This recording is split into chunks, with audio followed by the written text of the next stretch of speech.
বেগম খালেদা জিয়ার রোগ মুক্তি কামনায় নাঙ্গলকোটে বিএনপির দোয়া আলোচনা সভা ও ইফতার মাহফিল।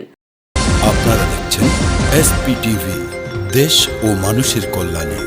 কুমিল্লা নাঙ্গলকোটে রায়কোট উত্তর ইউনিয়ন বিএনপি, যুবদল, ছাত্রদল ও সহযোগী সংগঠনের আয়োজনে দেশনেত্রী বেগম খালেদা জিয়ার আশু রোগ মুক্তি কামনায় দোয়া আলোচনা সভা ও ইফতার মাহফিল মঙ্গলবার বিকেলে উপজেলার রায়কোট উত্তর ইউনিয়নের উত্তর মাহিনী মমতাজ উদ্দিন হাজারী বাড়ি সংলগ্ন মাঠে অনুষ্ঠিত হয়েছে। বৃহত্তর রায়কোট ইউনিয়ন ছাত্রদলের সাবেক প্রতিষ্ঠাতা সভাপতি ও পূর্ত বিএনপির প্রতিষ্ঠাতা সভাপতি মামুন হাজারীর সার্বিক তত্ত্বাবধানে রায়কোট উত্তর ইউনিয়ন বিএনপি সাবেক সাধারণ সম্পাদক হারুনুর রশিদ মাসুদ হাজারীর সভাপতিত্বে অনুষ্ঠানে প্রধান অতিথির বক্তব্য রাখেন কুমিল্লা জেলা বিএনপির সাবেক যুগ্ম আহ্বায়ক ও উপজেলা বিএনপির সাবেক আহ্বায়ক আলহাজ নজির আহমেদ ভূঁইয়া। প্রধান বক্তা হিসেবে বক্তব্য রাখেন রায়কোট উত্তর ইউনিয়ন বিএনপির সাবেক সভাপতি লায়ন ইলিয়াস মজুমদার। বিশেষ অতিথির বক্তব্য রাখেন উপজেলা বিএনপি নেতা আরিফুল আলম নোমান, উপজেলা মৎস্যজীবী দল আহ্বায়ক আনোয়ারুল্লাহ মিয়াজি, তাঁতি দল আহ্বায়ক মনসুর আলী দুলাল, বিএনপি নেতা ইসহাক হাজারী, কৃষক দল আহ্বায়ক আবুল হাশেম মিয়াজি। এ সময় উপস্থিত ছিলেন পূর্ত বিএনপি সদস্য মনির আহমেদ মোল্লা, উপজেলা শ্রমিক দল আহ্বায়ক সাইদ ইকবাল, উপজেলা কৃষক দল সহসভাপতি মাস্টার দেলোয়ার হোসেন, বিএনপি নেতা শাহ আলম, অধ্যাপক মোশাররফ হোসেন, জাসাস নেতা জসিমউদ্দিন, মকরপুর ইউনিয়ন বিএনপি সভাপতি মাস্টার মমতাজুল করিম, আদ্রা উত্তর ইউনিয়ন সভাপতি শহীদুল ইসলাম ভূঁইয়া, বিএনপি নেতা সৈয়দ আহমদ, ফয়েজুল্লাহ হাজারী, হাফেজ আমিনুল ইসলাম, রতন মোল্লা, উপজেলা ছাত্রদল নেতা হারুনুর রশিদ, ফরহাদ হোসেন প্রমুখ। অনুষ্ঠান সঞ্চালনা করেন বিএনপি নেতা জাহাঙ্গীর আলম হাজারী ও মোহাম্মদ আবু বকর। অনুষ্ঠানে কোরআন তেলাওয়াত করেন মাওলানা ইমাম হোসেন। এবং আমাদের দলের বিভিন্ন সংগঠন অঙ্গ সংগঠনের সহযোগিতায় আমরা আরেকটি দীর্ঘদিন রায়কোট উত্তর ইউনিয়নের সভাপতির দায়িত্ব পালন করেছিলাম। আমার দায়িত্ব পালনকালে যদি কোনো ভুল ত্রুটি হয়ে থাকে আপনারা ক্ষমা সুন্দর দৃষ্টিতে দেখবেন। আপনারা জানেন আমি গত বছর ভারতের ব্যাঙ্গালোরে ওপেন হার্ট সার্জারি করেছিলাম। আমি ভাবি নাই যে আবার ফেরত আসবো, কিন্তু আল্লাহ রহমত আপনাদের সকলের দোয়ায়, আমাদের মুরব্বীদের দোয়ায় আমি আবার আপনাদের মাঝে এসে কথা বলার সুযোগ দিয়েছে। সেই জন্য মহান রাব্বুল আলামিনের নিকট শুকরিয়া জ্ঞাপন করছে, আলহামদুলিল্লাহ। আমি মনে করি আমার নাঙ্গলকোটের নেতৃবৃন্দ বলেছে ঐক্য ঐক্য ঐক্য, যেটা তারেক জিয়া নির্দেশ দিয়েছেন। আমরা সবাই ঐক্যবদ্ধভাবে থাকতে চাই। রায়কোট ইউনিয়ন সে মডেল তৈরি করতে পারে। কালকে মাহিনী হাই স্কুলে আপনারা যারা উপস্থিত ছিলেন তারা দেখেছেন। আমাদের সিদ্ধান্ত, আমরা কি ঐক্যবদ্ধ থাকবো না বাইরের কথায় থাকবো। আমি যদি দল করে দলের প্রতি আনুগত্য থাকবো, দল যাকে নমিনেশন দিবে, যিনি দানের শীষ প্রতীক নিয়ে আসবে, আমরা তার জন্য কাজ করব। আমরা বিএনপি পরিবার, আমরা একসাথে থাকতে চাই। আমাদের মধ্যে যেন কোনো বিভেদ না থাকে, এই রমজানে আপনারা সবাই দোয়া করবেন। মোহন ভাই একটা কথা বলেছে যে আমি নির্যাতিত পরিবার। আসলে আমি তো জেলে যাই নাই, আপনারা তো জানেন যে এই লোক কি নির্যাতিত হয়েছে। আমি শুধু দুটো উদাহরণ দেব, বাকিগুলো আর দিলাম না। আপনারা অনেকেই জানেন আমার একটা ছোট ভাই, সে এখন নেভিতে ক্যাপ্টেন বলে, আর্মিতে কর্নেল। শুধুমাত্র আমি বিএনপি করি এই অপরাধে উনি এখন ব্রিগেডিয়ার হতে যাচ্ছে, উনার সব প্রক্রিয়া প্রায় সম্পন্নের পথে। এই অপরাধে উনার প্রমোশন হয় না। আপনারা জানেন বাংলাদেশে এমন কোন ওসি আছে যে 21 বছর ওসি থাকে? এমন কোন হয় উনি রিটায়ার করবে, না হয় উনি উপরের দিকে প্রমোশন নেবে। উনি এতদিনে এডিশনাল আইজি, এআইজি পর্যায়ে যেত। শুধু অপরাধ আমার ছোট ভাই মাসুদ, সে যুবদল করতো, আপনারা সবাই জানেন।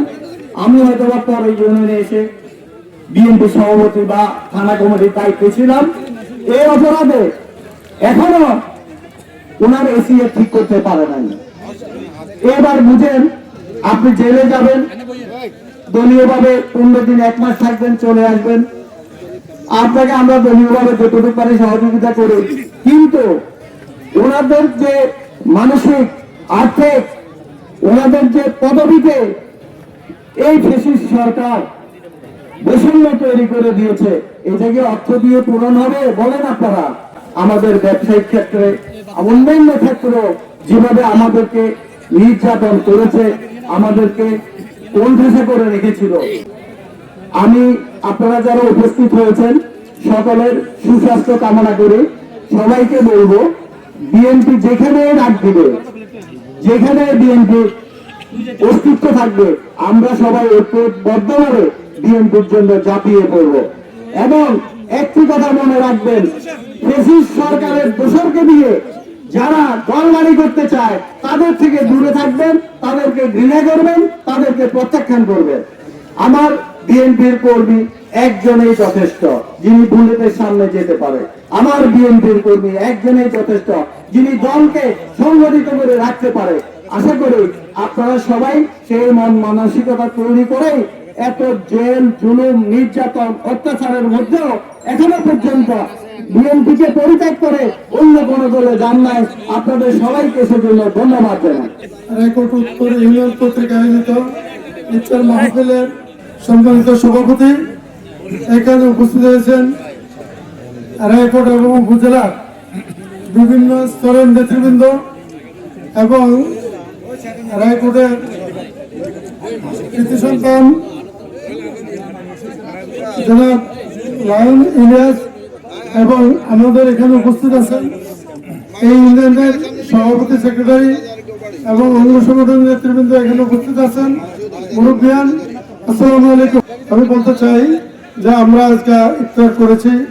ইফতার আমরা দীর্ঘ 17 বছর 18 বছর নির্যাতিত, নিপীড়িত, নিষ্পীড়িত প্রত্যেকটা লোক এখানে আমরা যারা এসেছি সবাই বিএনপির পরিবারের সদস্য, কেউ না কেউ ক্ষতিগ্রস্ত। সবাই, আমি মনে করি এখানে 100 জনের মধ্যে 100 জনে ক্ষতিগ্রস্ত। যারা বিএনপির নাম রয়েছে গত 17 বছর তারাই নির্যাতিত। আজকে আমি বলতে চাই, আমরা জুলাই এবং আগস্টের আন্দোলনের পরে আমরা দ্বিতীয়বার স্বাধীন হয়েছি। আমরা স্বাধীনতার সুফল এখনো ভোগ করতে পারি নাই। আপনারা যারা এখানে আছেন, বিভিন্ন নেতৃবৃন্দ, আমাদের এই এলাকার নেতৃবৃন্দ এবং এলাকার জনগণ, আমরা আগামী 1 বছর বা 7-8 মাস আমাদের অপেক্ষা করতে হবে আগামী জাতীয় সংসদ নির্বাচন পর্যন্ত। আমরা সুফল যদি পেতে চাই তাহলে আমাদের ধৈর্য এবং সংযম থাকতে হবে। রোজার যেরকম ধৈর্য সহকারে সারাদিন আপনারা ধৈর্য সহকারে রোজা পালন করেছেন, তেমনি ভাবে আগামী নির্বাচন পর্যন্ত, জাতীয় নির্বাচন পর্যন্ত সংযমের সহিত এই সময়টুকু আমরা অতিক্রম করতে হবে। খাই নাই, দেয় নাই, অমুক নেই, তমুক নেই, খেয়ে ফেলতেছে, এটা হবে না। আমাদের দেশি ষড়যন্ত্র, বিদেশি ষড়যন্ত্র আমাদের আবার এই স্বাধীনতাকে রান করার জন্য সক্রিয় হয়ে আছে। আপনারা সবাই শক্তভাবে অবস্থান করবেন। আমরা আগামী নির্বাচন পর্যন্ত অপেক্ষা করব। SPTV, দেশ ও মানুষের কল্যাণে।